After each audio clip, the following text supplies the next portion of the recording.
인사할 시간도 없습니다. 여러분의 시간을 아껴드릴 안될과학의 레알 짧은과학 긴급과학의 궤도입니다. 목성 번개 이후로 한 번도 다루지 않았던 태양계 귀여운 질량 덩어리들의 이야기, 태양계 시리즈 금성 지금 시작합니다. 미의 여신이라 불리는 비너스는 금성의 또 다른 이름입니다. 금성은 늘 아름다움의 대명사였죠. 그 이유는 바로 밤하늘에서 달을 제외하고 볼 수 있는 가장 밝은 천체이기 때문입니다. 우리가 별이라고 생각하는 것 중에 밝기로 탑! 가끔 인공위성이 금성만큼 빛나는 경우도 있습니다. 여기서 잠깐 애인에게 알려주면 쓸모있는 신기한 상식사전 알쓸신상. 어느 날 밤 산책을 하다가 문득 남자친구가 하늘을 올려다보며 물어봅니다. 누나, 저 밝게 빛나는 건 뭐야? 빠르게 움직이며 빛이 두 개라면 비행기, 움직이면서 고작 1분 안에 어두워지면 저궤도 인공위성, 너무 안 움직이면서 꽤 오랫동안 보이면 정지궤도 위성, 그 외에는 웬만하면 금성입니다. 알쓸신상으로 애인에게 지적인 모습을 보여주세요. 다시 금성으로 돌아갑니다. 금성은 초저녁 무렵 서쪽 하늘에서 가장 먼저 나타나는 별입니다. 가끔 별이 항성만을 뜻한다고 알고 계신 분이 있는데 순우리말인 별은 스스로 빛을 내는 항성과 그렇지 못한 행성을 모두 포함하니 괜찮습니다. 금성은 순우리말로 개 밥바라기인데 초저녁에 배고픈 개가 밥을 바랄 때쯤 보인다고 해서 생긴 이름입니다. 새벽에 보이는 금성은 샛별이라고 하는데 새벽에서 유래한 것이 아니라 동쪽 하늘에서 보이기 때문이죠. 이런 금성은 지난 수백 년간 풀리지 않던 미스테리를 간직하고 있었습니다. 망원경으로 관측해보면 목성보다 금성이 작은데 육안으로 보면 신기하게도 금성이 커 보이는 거죠. 16세기 갈릴레오는 최초로 이 현상을 발견하고 아마도 금성이 목성보다 밝기 때문에 착시 현상이 일어나는 것이라고 생각했습니다. 그리고 지난 500년간 우리 모두는 그렇게 믿어왔죠. 그리고 2014년 2월 뉴욕 주립대학교 호세 마누엘 알론소 박사 연구팀은 이러한 현상이 일어나는 이유는 안구에서 발생하는 착시 현상이 아니라 어두운 배경에 놓인 밝은 물체를 인식할 때 발생하는 뇌 시신경 교란 때문이라는 것을 밝혀냈습니다. 자꾸 사진이 이상하게 찍혀서 렌즈가 고장인 줄 알았더니 카메라가 고장이었던 것이죠. 망막과 연결된 뇌신경이 배경과 밝기 차이가 큰 대상일수록 크기를 과장하기 때문에 금성이 더 커 보였던 것입니다. 이처럼 크고 아름다운 금성은 오랫동안 사람들 사이에서 가보고 싶은 행성 1위를 놓치지 않았습니다. 지구가 파괴되면 어디로 갈까 고민하던 과학자들은 지구 근처에 있는 금성과 화성에 눈을 돌렸죠. 실제로 당시 대부분의 SF 소설이나 영화 속 외계인들은 화성이나 금성에서 왔습니다. 우리가 갈 수 있을 만한 행성이니 외계인도 살고 있을 거라는 기대가 있었죠. 특히 과학자들은 금성에 관심이 많았습니다. 어딘가 추워 보이는 화성보다는 지구와 비슷한 크기에 태양과도 가까워서 따뜻한 금성이 훨씬 살기 좋아 보였기 때문이죠. 이 기분 좋은 상상은 1962년까지 계속되었습니다. 미 항공우주국에서 메리너 2호를 보내서 표면 온도가 400도가 넘는다는 사실을 알아내기 전까지 말이죠. 기대만큼 따스한 금성이 아니라 기대를 한참 넘어 불타오르는 불지옥 금성이었습니다. 태양과 가까운 금성이 따뜻한 줄은 알았지만 대기의 대부분이 이산화탄소라는 것을 몰랐던 것이죠. 바로 온실효과의 주범이죠. 여기서 온실효과는 태양의 열이 지구로 들어와서 나가지 못하고 순환되는 현상으로 우리가 이불을 덮으면 따뜻한 공기가 못 빠져나가기 때문에 더 따뜻해지는 것과 비슷합니다. 에너지가 들어올 때는 마음대로지만 나갈 때는 아니도록 하는 이불의 역할을 바로 이산화탄소가 맡는 것이죠. 문제는 이불을 적당히 덮어야 하는데 너무 여러 겹으로 덮다 보니 땀이 줄줄 흐르는 것이 바로 온난화입니다. 온실효과 때문에 심각한 온난화가 일어난 금성의 평균 표면 온도는 무려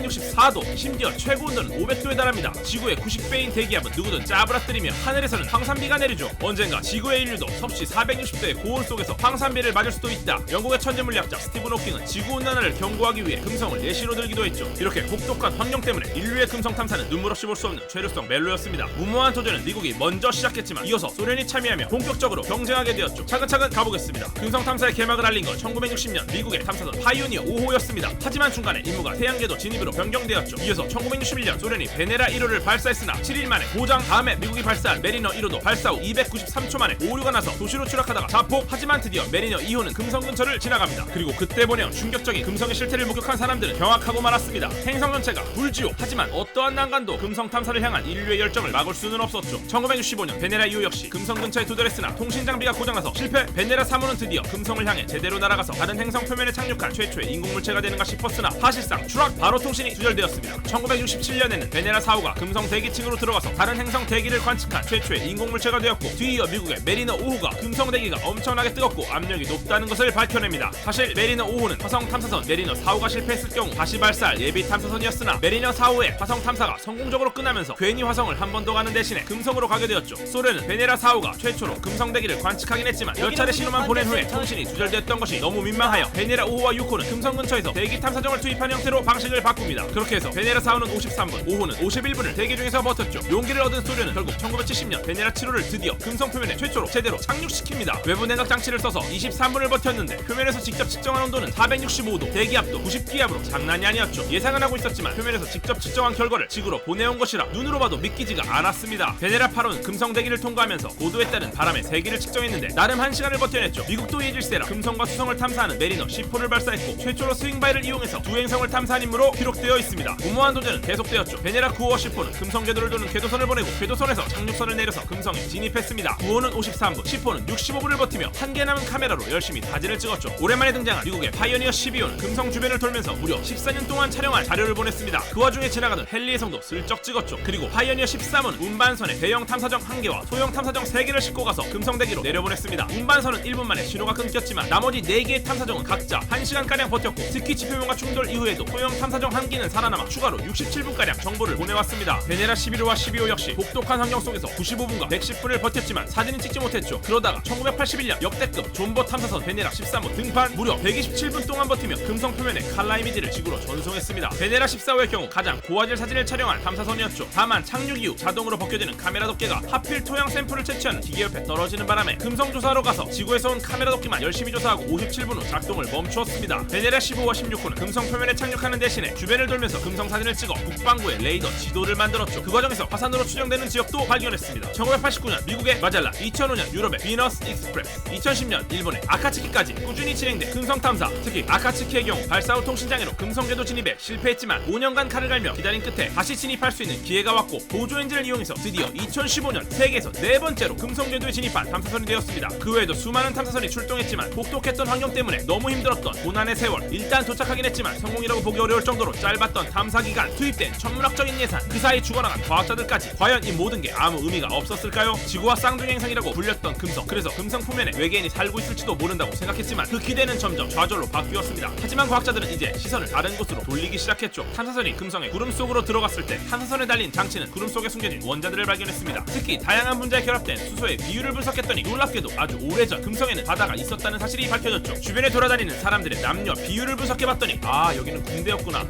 늘 알아낸 것입니다. 최소 20억 년 동안 금성 표면에는 액체 상태에 물이 있어서 생명체가 살 수 있는 환경을 갖추고 있었죠. 하지만 지금은 표면 대신 대기 구름 속에 생명체가 있지 않을까 기대하고 있습니다. 높은 고도에서 측정한 대기의 온도는 표면에 비해 매우 낮아 따뜻한 수준이며 구름 속에서 관측된 검은 얼룩 같은 설명할 수 없는 무언가가 발견되었기 때문이죠. 2018년 산제이리 메이 박사는 우주생물학 저널에 당시 가혹한 환경을 피해 일부 미생물들이 구름 속으로 대피했을지도 모른다는 내용의 논문을 발표했습니다. 사실 금성의 구름 속에 생명체가 살 수 있을지 모른다는 가설은 1967년 미국의 천문학자 칼 세건에 의해서 처음 제기되었죠. 생명체가 살아남을 수 있는 틈새 시행이 금성 대기에 존재한다는 주장이었습니다. 이제 이 주장은 탄력을 받게 되었죠. 지구상에도 빛을 흡수하는 속성의 박테리아가 존재하는데 금성 구름 속에 이런 박테리아와 비슷한 녀석들이 꽤 있어서 빛을 흡수한다면 검은 얼룩처럼 보이지 않을까? 다음 금성 탐사선의 임무는 분명합니다. 금성의 구름층을 떠다니며 표본을 채취하는 것이죠. 탐사선에 살아있는 미생물을 식별할 수 있는 현미경을 탑재하거나 아예 채취한 표본을 갖고 귀환하는 방법도 있습니다. 혹시 나중에 환경이 다시 좋아져서 금성에서 살 수 있게 된다면 어떤 일이 벌어질까요? 먼저 결코 일어날 수 없는 일을 뜻할 때 사용하는 해가 서쪽에서 뜬다 라는 속담을 쓰기가 어려워집니다. 지구와 반대 방향으로 자전하는 금성은 실제로 해가 서쪽에서 뜨기 때문이죠. 태양계에서는 오직 금성과 천왕성만 이렇게 돌고 있습니다. 속담이 바뀌어야 하는 순간이죠. 또한 지구는 1년에 태양 주위를 한 바퀴 돌지만 금성은 225일 만에 한 바퀴를 돕니다. 하지만 금성의 자전주기는 243일. 하루의 기준을 태양이 아닌 자전주기로 본다면 1년보다 하루의 길이가 더 길어지며 하루에 태양은 2번 뜹니다. 하루만 자고 일어나면 다음날이 또 생일. 물론 자전 속도가 느려 지구 시간 기준으로 낮과 밤이 2달씩 반복됩니다. 태양이 지고 난 뒤에 다시 뜨는 걸 보려면 인내심이 필요하죠. 예전 긴급과학에서 다루었던 유진 파커 이름을 딴 파커 태양 탐사선을 기억하실 겁니다. 인류 최초로 태양에 닿기 위해 속도를 높이고 있는 녀석은 무려 7차례 스윙바이를 거칠 예정이죠. 스윙바이란 행성 중력의 도움을 받아 추진력을 얻거나 탐사선의 방향을 바꾸는 기술로 잘 계산하면 연료의 손실이 거의 없이 목적지에 더 빠르게 도달할 수 있습니다. 마치 야구에서 중계 플레이로 외야수가 이루수를 활용해 빠르게 홈으로 송구하는 것과 비슷한 원리죠. 그리고 여기서 이루수 역할을 하는 행성이 바로 금성입니다. 금성과 태양 중력의 도움을 받아 2025년 말까지 초속 192km에 도달한다면 인간이 만든 인공물 중에서 가장 빠른 물체로 기록될 예정이죠. 태양 탐사도 금성 없이는 불가능한 일입니다. 치명적인 환경을 갖고 있지만 어두운 밤 우리를 밝게 비추며 다양한 가능성을 보여주고 있는 금성. 아름다운 미지 행성에 대한 인류의 도전은 앞으로도 꾸준히 계속될 것입니다. 중국의 소설가이자 아큐정전으로 유명한 루시는 그의 단편 소설에서 이런 말을 남겼습니다.